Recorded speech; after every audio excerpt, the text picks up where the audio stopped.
Aleluya. Que el Señor les bendiga, iglesia. Es un privilegio y una gran responsabilidad estar una vez más delante de todos ustedes. Nosotros con mi esposo hemos estado sirviendo, por los que no saben, en la iglesia Ciudad de Sion en Waterbury, Connecticut, allá en Estados Unidos, cerca de Nueva York, por si nunca ha oído Connecticut. Pero nosotros siempre hemos hablado bien de la iglesia de donde venimos. Y le decía a mi esposo, se nota quiénes vienen de la iglesia de Cojútele, porque habían de otras ciudades de Sion y eran personas buenas también, pero había una marca indeleble. Y no hablo solo por mi esposo y por mí, porque allá está la hermana Alicia, allá está el hermano Toniel, allá está Andrés en esta iglesia, hermanos, y hay una marca en ellos. Y pensaba en eso, que mi esposo cuando hablaba con la gente le decía, no, mira, allá en Cojutepec hay buenos predicadores, le decía, a elegir. Así que aquí hay a elegir, hermano. No crea que me han puesto a mí porque no hay otro, aquí hay un montón. Más bien enojados me miran algunos, ¿verdad? Hoy me tocaba a mí. Pero eso habla bien, hermanos, y le da la gloria a Dios, de que haya acá mucho talento, mucha bendición, y que si Dios no nos lleva todavía con Él y en alguna oportunidad le toque compartir en otro lugar y servir en otra iglesia, en otro país, se diga, wow, hay una marca diferente en esta persona. Hay una forma de servir, de hablar y de hacer que le enseñaron bien. Así que, hermanos, nos están enseñando bien.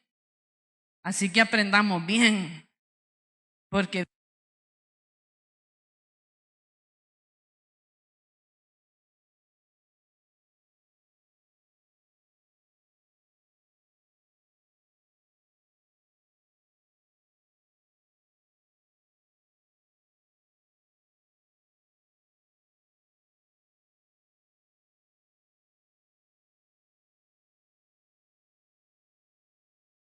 gloria a Dios. Éxodo capítulo 3, del verso 7 al 8. Si usted lo tiene, puede leer conmigo. O si no, por ahí por la pizarrita, por ahí por las pantallas lo van a ver. Dice la palabra de Dios, así como está escrita, en el nombre del Padre, del Hijo y de su Santo Espíritu. Dijo luego Jehová, bien he visto la aflicción de mi pueblo que está en Egipto.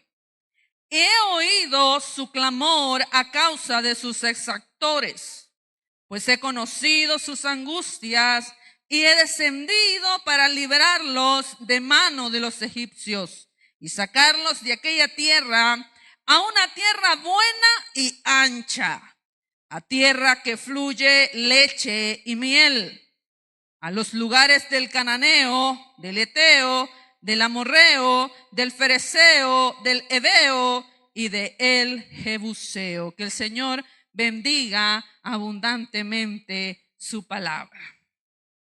Yo creo que todos nos ubicamos en qué momento del Éxodo está la lectura, y es justo en ese momento cuando por ahí Moisés, paciendo las ovejas de su suegro Jetro, se encuentra algo que nunca antes había visto, y es una zarza, o sea, un pequeño arbusto silvestre que está en el desierto, que solían arder por los calores del desierto, pero en esta ocasión la zarza está ardiendo, pero nunca se consume, sino que sigue ardiendo, y entonces eso le llama la atención, y él comienza a ir en pos de aquello que ve de lejos hasta acercarse lo suficiente para escuchar la voz de Dios.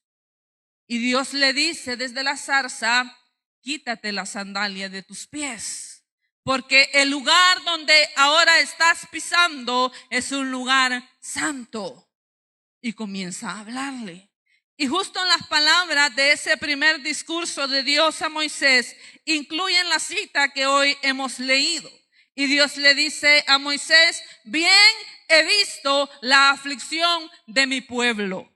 Y el mensaje de este día es: tenemos un Dios vivo, el gran yo soy.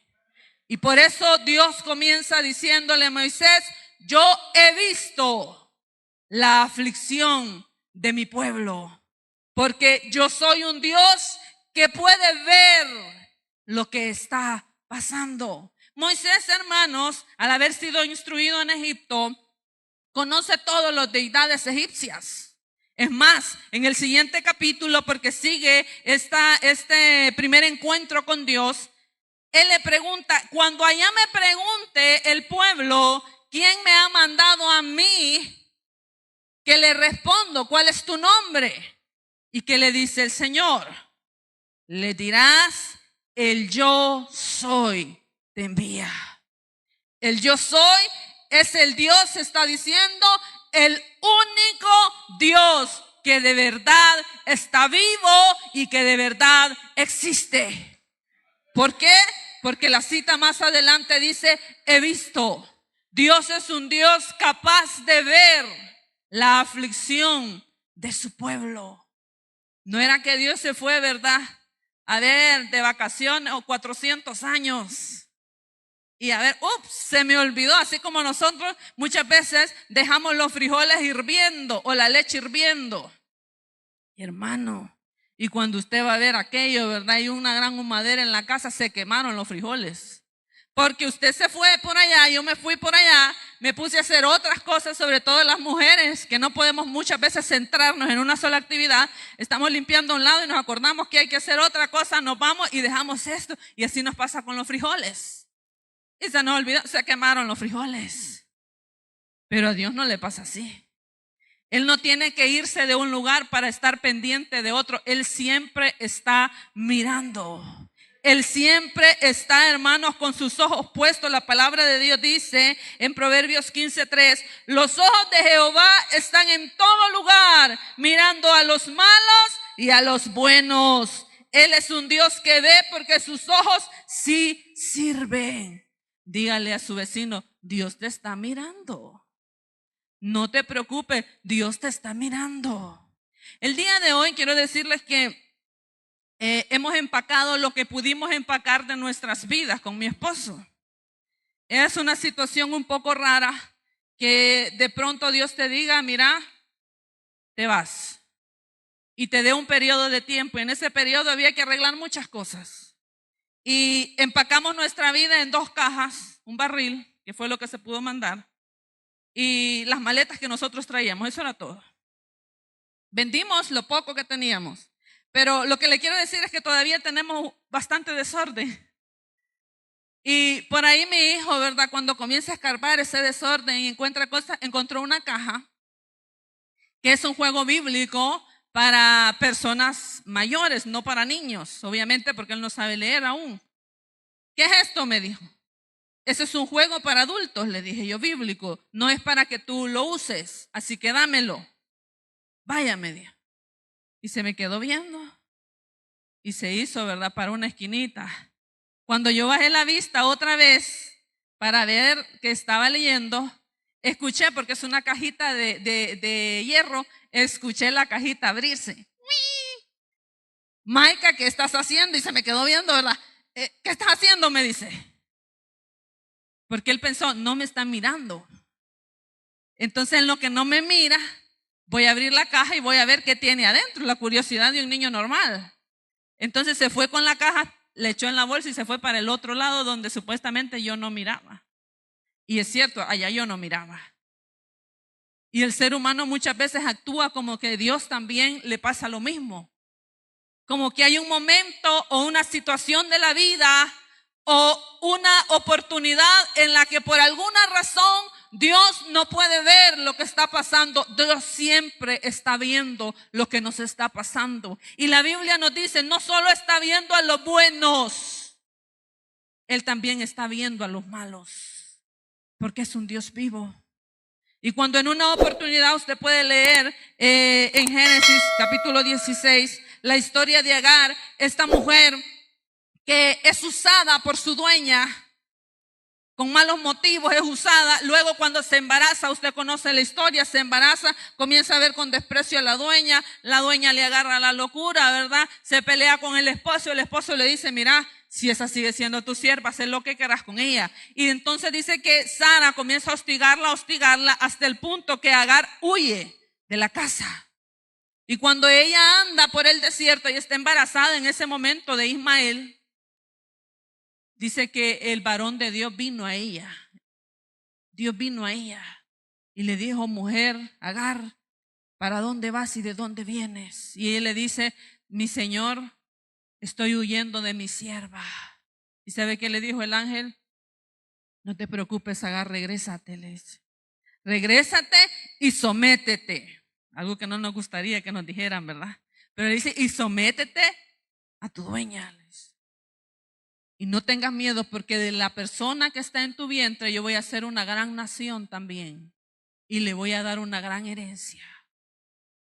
Y cuando Agar escuchó esas palabras, le consolaron.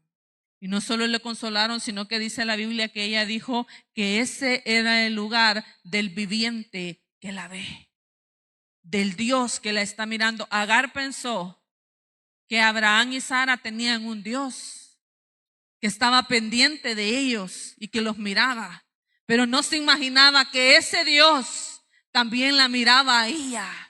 Y fue a encontrarla al desierto para darle aliento y para hacerle a entender que había un propósito sobre la vida que había en su vientre. Hermano, Dios nos está mirando. A mí no me preocupa, ¿verdad? Si no me mira nadie más lo que está pasando. Con que Dios lo está mirando, sienta consuelo en su corazón.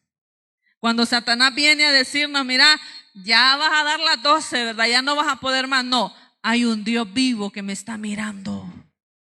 Porque Dios le dice a Moisés, he visto la aflicción de mi pueblo que está en Egipto. Y he oído su clamor, y no solo miro, sino que escucho lo que ellos están diciendo. Escucho el clamor que ellos tienen para con mi vida. Hermanos, nuestras oraciones siempre están siendo escuchadas por Dios. Hay momentos de la vida que pensamos que ni Dios nos está escuchando.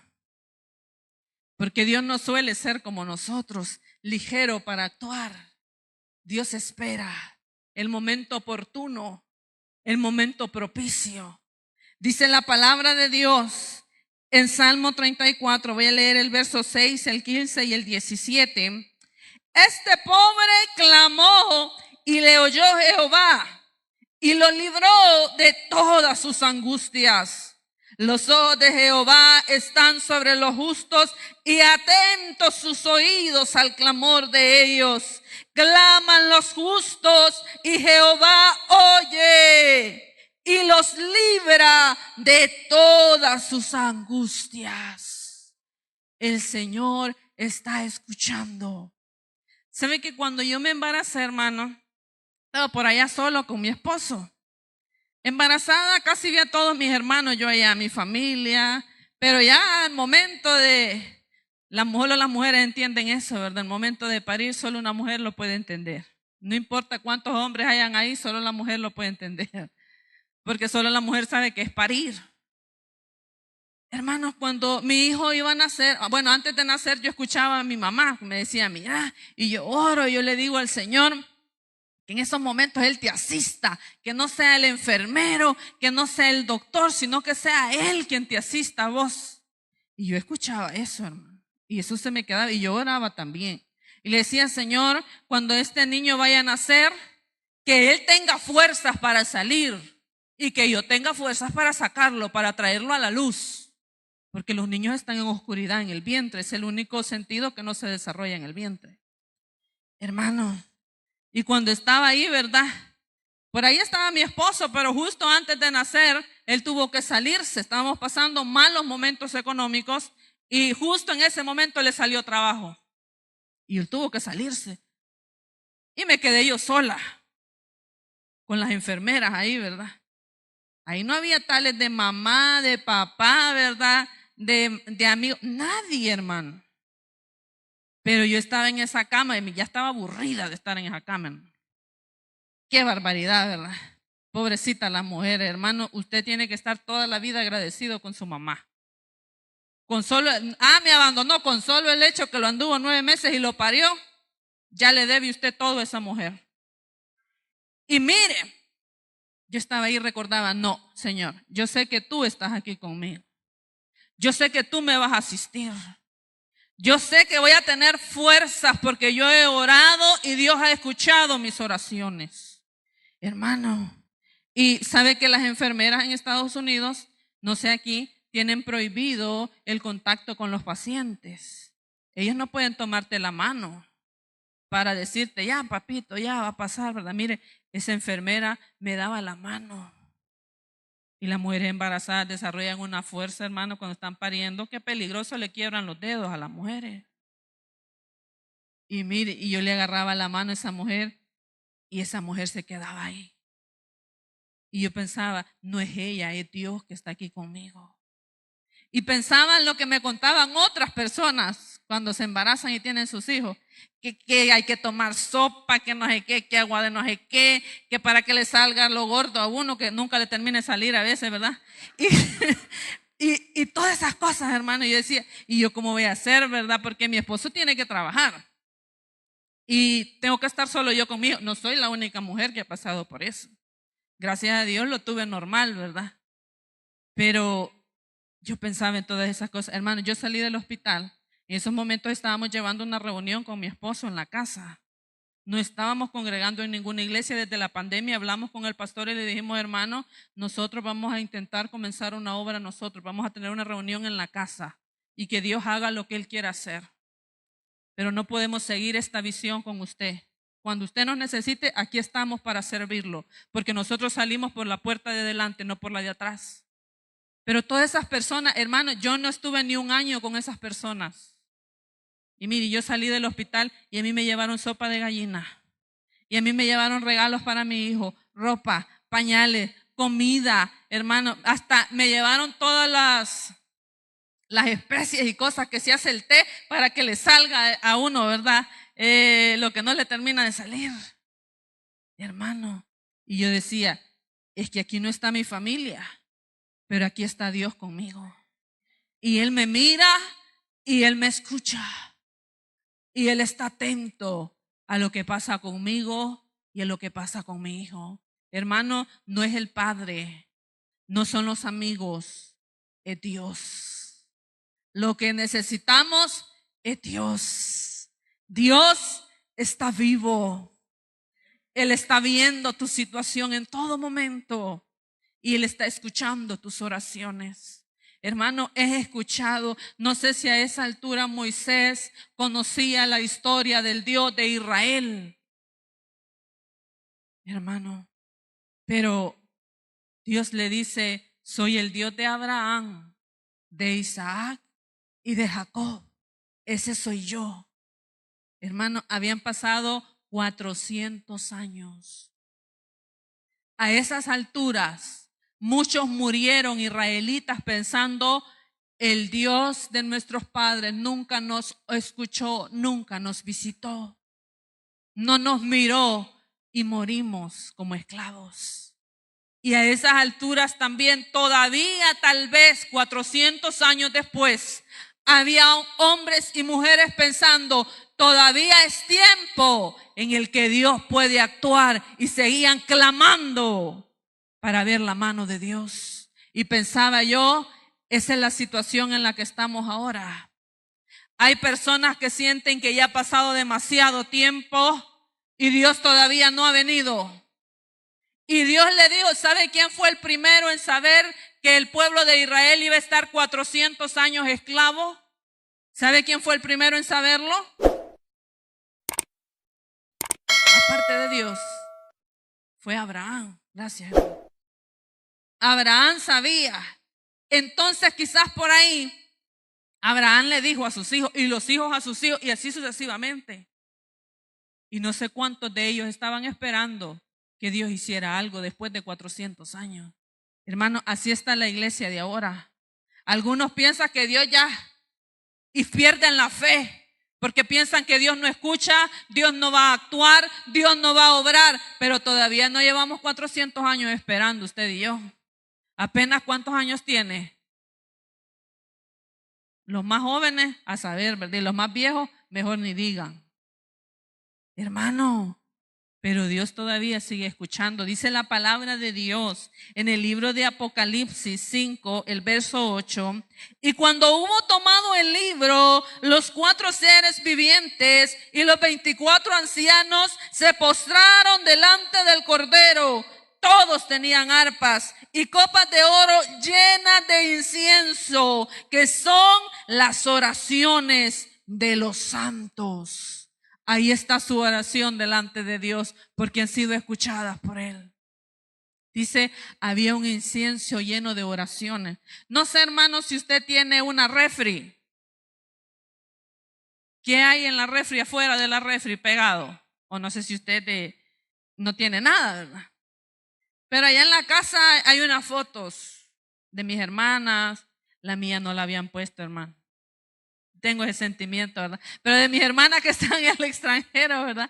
En Texas, ahí están las fotos. Y cada vez que abren la refri, inevitablemente ven esas fotos. Pero solo cuando pueden visitarla, una vez al año. O 2, en el mejor de los casos. Hermano, tus oraciones están delante de Dios. Él las sabe, son conocidas delante de Él. Él no está ignorando lo que pasa contigo. Ahí están en su refri, en su incensario. Y en el momento oportuno, Dios va a actuar y va a obrar en esas oraciones. Y vas a entender que Él es un Dios que escucha las oraciones. Tus oraciones siguen. No sé cuántos años lleva orando usted por lo mismo, hermano. Pero su oración sigue estando delante de Dios. Dios no puede salir corriendo. Algunas veces como que rápido contesta el Señor, ¿verdad? Y otras veces como que tarda en contestar. Entonces, ya sea que venga rápido la respuesta o tarde en llegar, usted siga confiando y esperando en Dios. Usted sígase diciendo, porque yo decía en hospital, no, es que mi Dios es un Dios vivo y Él está aquí. Y tengo mucho que contarles de eso, hermano. He vivido la experiencia de estar con un Dios vivo.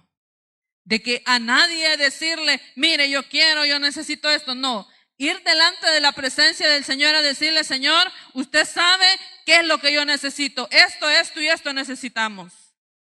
Y ver la respuesta de Dios. Hermano, no corra para donde el médico, no corra para donde el amigo, no corra para donde el familiar. Vaya delante de la presencia de Dios y confíe que Él lo escucha y que a su tiempo Él va a obrar en su vida, porque dice que tiene que haber fe en los que le buscan, porque sin fe es imposible agradar a Dios. Usted tiene que orar creyendo que va a recibir, confiando en que Dios está escuchando. Y sigue diciendo la lectura, pues he conocido sus angustias. La palabra de Dios dice en el Salmo 37, 18, el Señor sabe quiénes son los buenos y los recompensará por siempre. Yo lo estoy leyendo en la PDT, la Reina Valera dice, conoce Jehová los días de los perfectos y la heredad de ellos será para siempre. El Señor conoce, hermanos. El Señor conoce.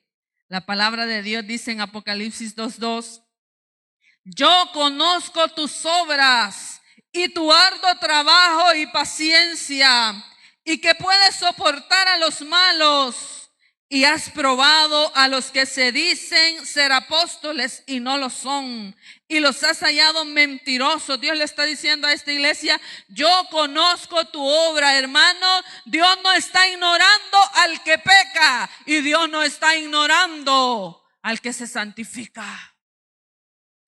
Dice, yo conozco tus obras. Hermano, podemos escondernos de cualquier persona, O ahora la gente ya no tiene miedo, ya no se esconde, ¿verdad, hermano?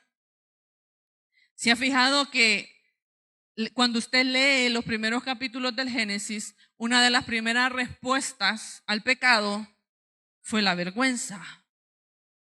Porque dice la palabra de Dios que cuando Adán y Eva sintieron a Dios en el jardín otra vez, ellos tuvieron temor, se cosieron, ¿verdad?, ropa y tuvieron vergüenza de su desnudez. Y Dios le dice, ¿por qué te escondes? Y él dice, porque tenía miedo y estaba tapado con hojas porque sentía vergüenza.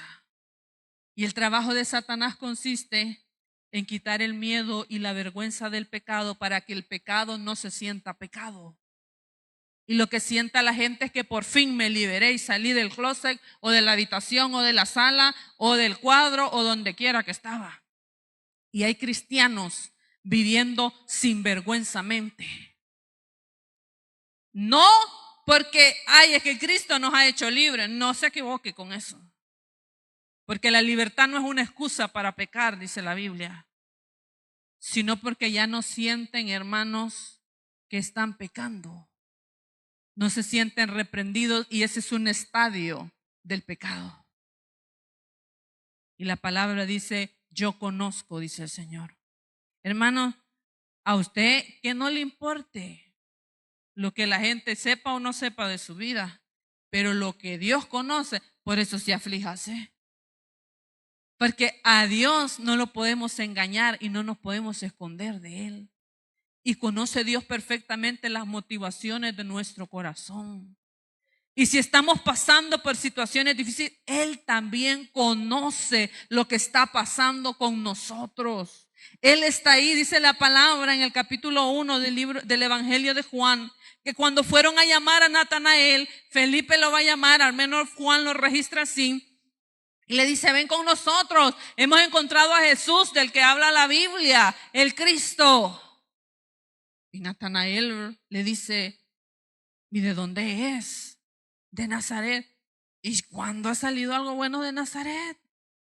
Y Felipe le dice, pues ven y velo tú.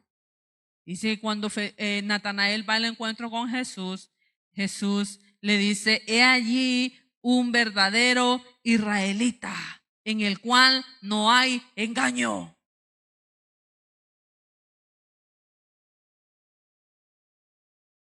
Y Natanael se le queda viendo y le dice, asombrado, ¿verdad? ¿Y tú de dónde me conoces a mí? Porque Jesús no está siendo irónico. Jesús está diciendo lo que de verdad Natanael es. Y le dice Natanael, le dice, cuando estabas en el árbol debajo de la higuera, yo te vi.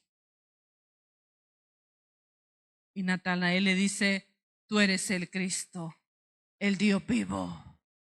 Porque tú puedes conocer lo que nadie más había conocido de mí. Cuando él dice, ha salido algo bueno de Nazaret, él está respondiendo a las profecías bíblicas que decían que el Cristo había de nacer en Belén. Él sabe que no es de Nazaret, es de Belén, pero él no conoce la historia de Cristo, que sí nace en Belén, pero a causa de que su vida peligraba cuando él regresa de haber escapado con José de Egipto, se pone en Nazaret y vive ahí, dice la Biblia. Entonces Jesús sí es de Belén, de Judea, como lo profetizó.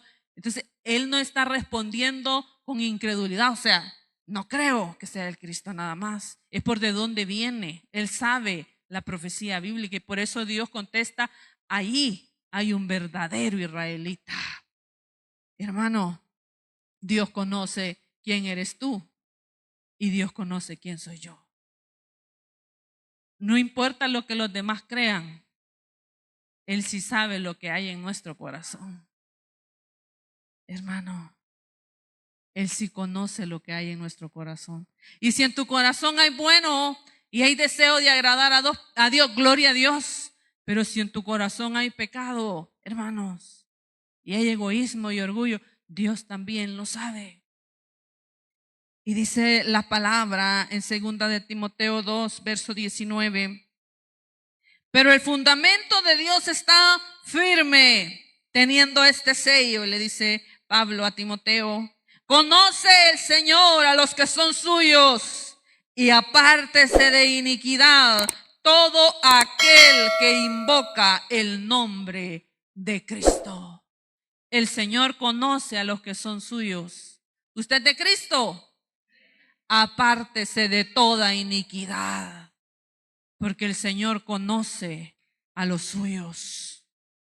Hermanos, somos del Señor, le pertenecemos a Cristo. Debemos de guardarnos para Él.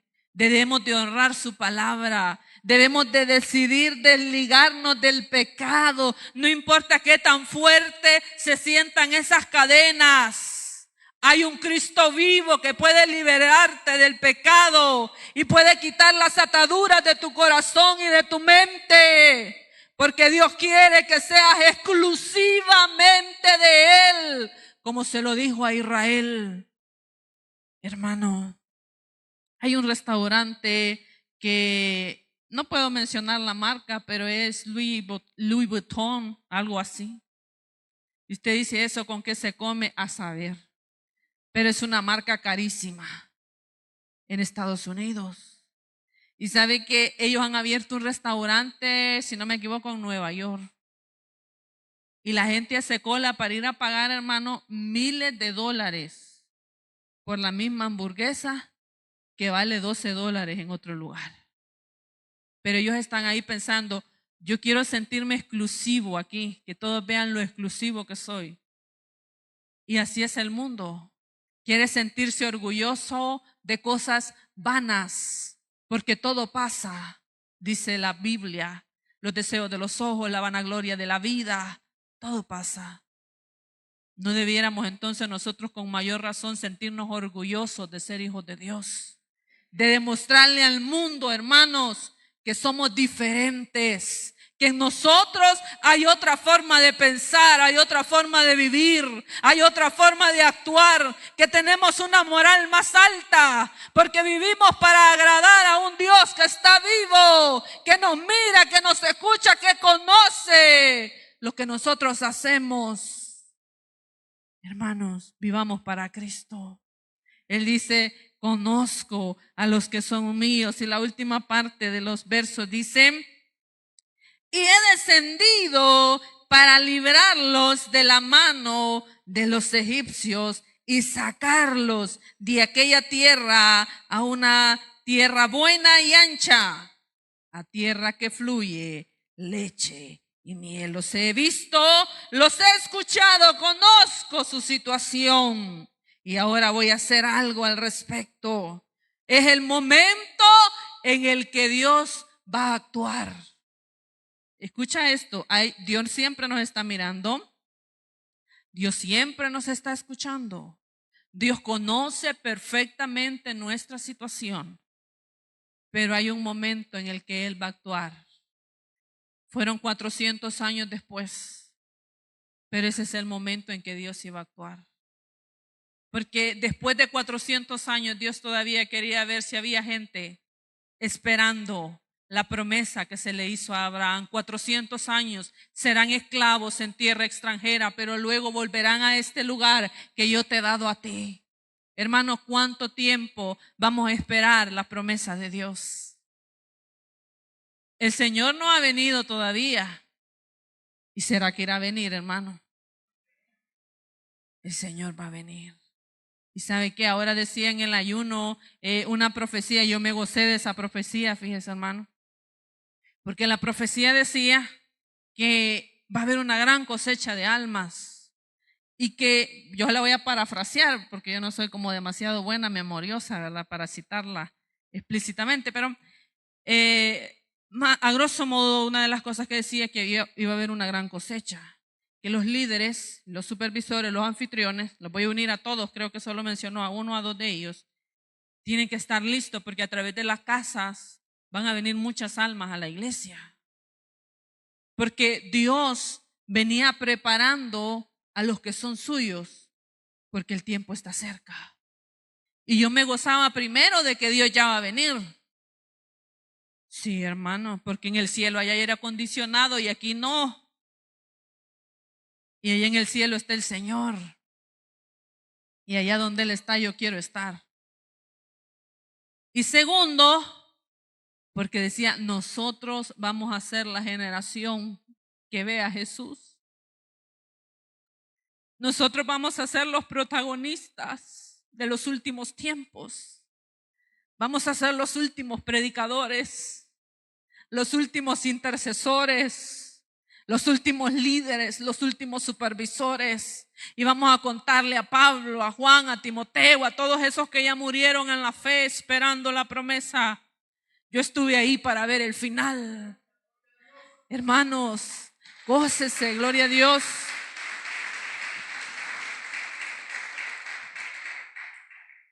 Dios va a hacer algo.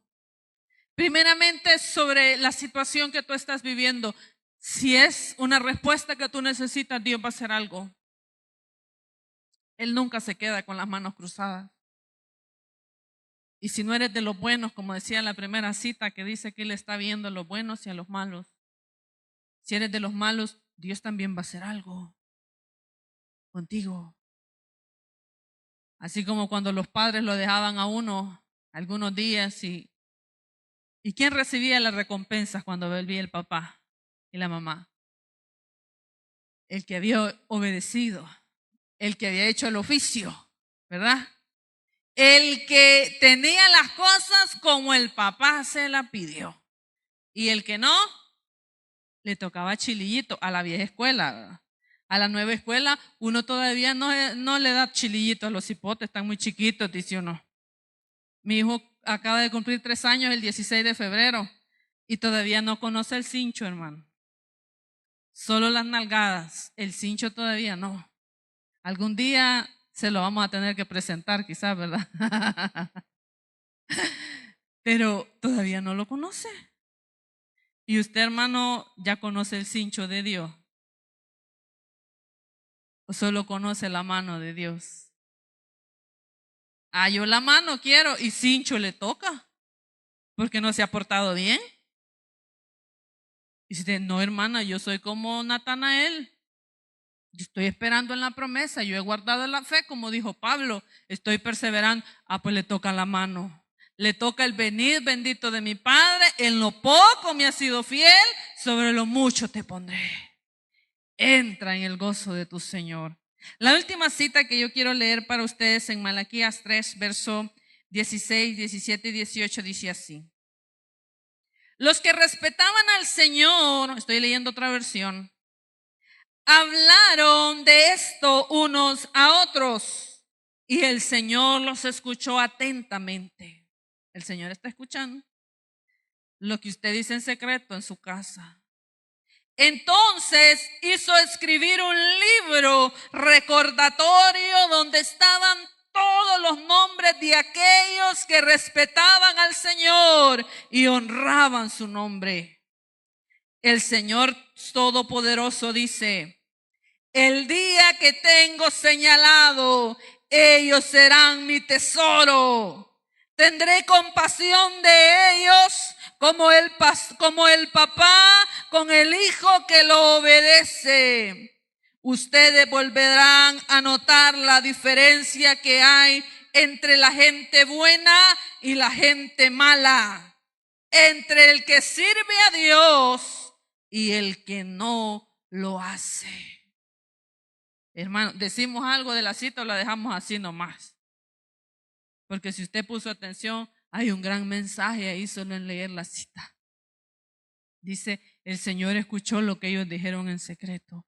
Y dice el Señor, hizo escribir un libro de memorias delante de ellos. No porque al Señor se le olvide, hermano.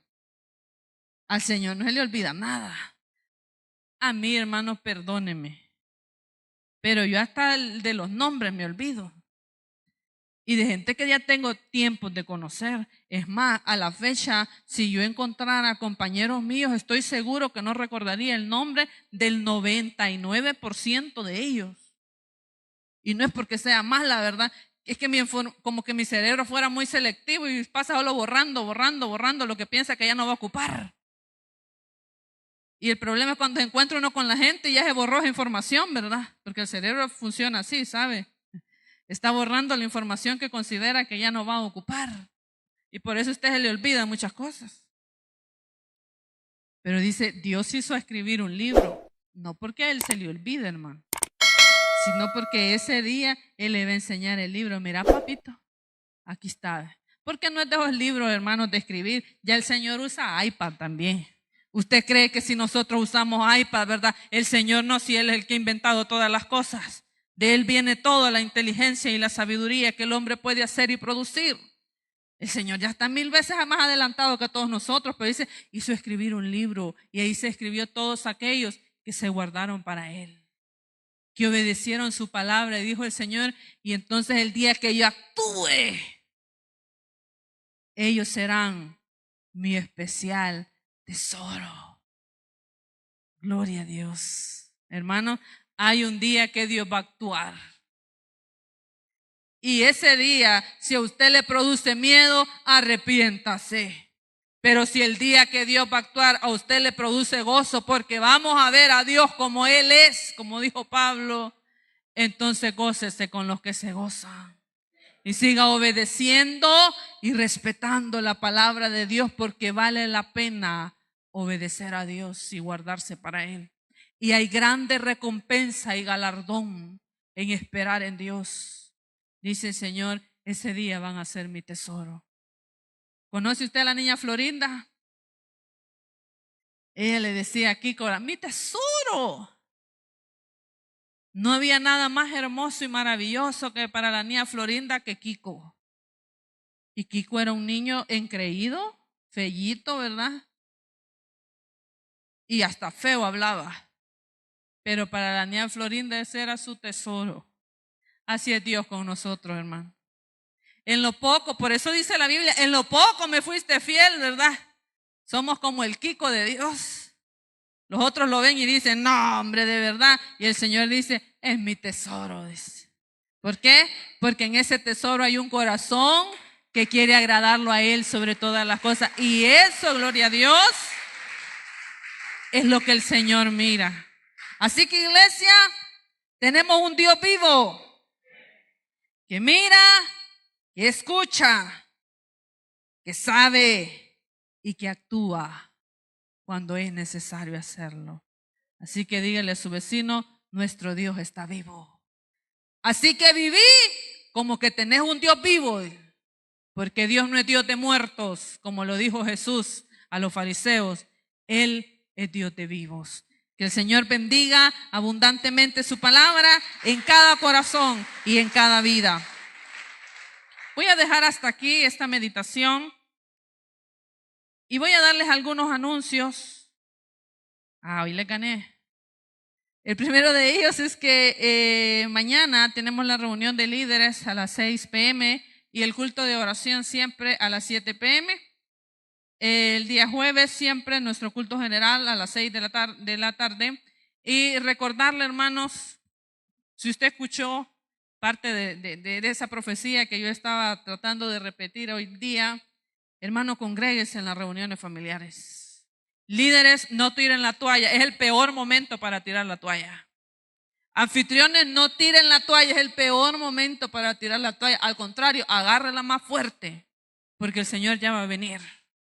Y la recompensa para cada uno de ustedes está pronta. Si usted siente que no puede, le receto una semana de ayuno y oración. Y va a ver, hermano, que va a poder. Le receto mucha lectura bíblica y va a poder. Y fe y confianza y congregarse. Y va a poder. Así que, hermanos, congréguense en las reuniones familiares. No den por perdida. Aquí nadie viene. El líder llega tarde. Como le dije yo, ¿verdad? Antes de irme, algunas personas tuvieron a bien invitarme a sus casas a comer. Y alguna de ellas comenzó como casi que a quejarse de algunas cosas que no le parecían. Y con la persona equivocada. Porque si usted comienza a quejar conmigo de algo, yo le voy a decir qué está haciendo usted al respecto. Porque por algo Dios lo tiene usted allí. Usted es el elemento de cambio, el agente por el que Dios va a obrar. No me venga a decir lo que otros están haciendo mal si usted lo único que está haciendo es hablar al respecto. Y eso le pasó a él, ¿verdad? Y entonces, como él es una persona también muy tranquila, muy sabia, es cierto, ¿verdad, hermana? ¿Verdad? Yo te dije, le dijo la esposa. Y le dije, hermano, por eso el Señor lo tiene a usted ahí, le dije. Así que dígale al anfitrión, al líder, al supervisor, ¿verdad? Que esté en la reunión, por eso estamos aquí usted y yo, para aguantarme. Por si se corre el líder, usted y yo no nos vamos a correrle. Usted cante y yo predícale, dice usted. Porque nosotros vamos a ser protagonistas, ¿verdad? No habladores. Gloria a Dios. Hermano, ya se me abundaron más aquí los anuncios. Yo ya había terminado, pero se multiplicaron. Evaluación bíblica, me parece que no se realizó este domingo, pero se va, recién pasado, pero se va a realizar este domingo 6 de abril, siempre desde primer libro de Crónicas, capítulo 16 al capítulo 29. Hay Despertando con Dios y Feria Joven el domingo 13 de abril. Hermanos, participe. Y hay un convivio de escuela bíblica el lunes 14 de abril. Y el campamento juvenil del 17 al 19 de abril, $30, que incluye camiseta, información con los líderes de jóvenes, creo que son las personas que se ponen a la entrada, ¿verdad? Por ahí en la mesita. Póngase sobre sus pies, hermanos, también para que anote ya en su agenda y reserve la fecha. Ponga todas esas fechas ahí en su agenda, ¿verdad? Ya sea virtual o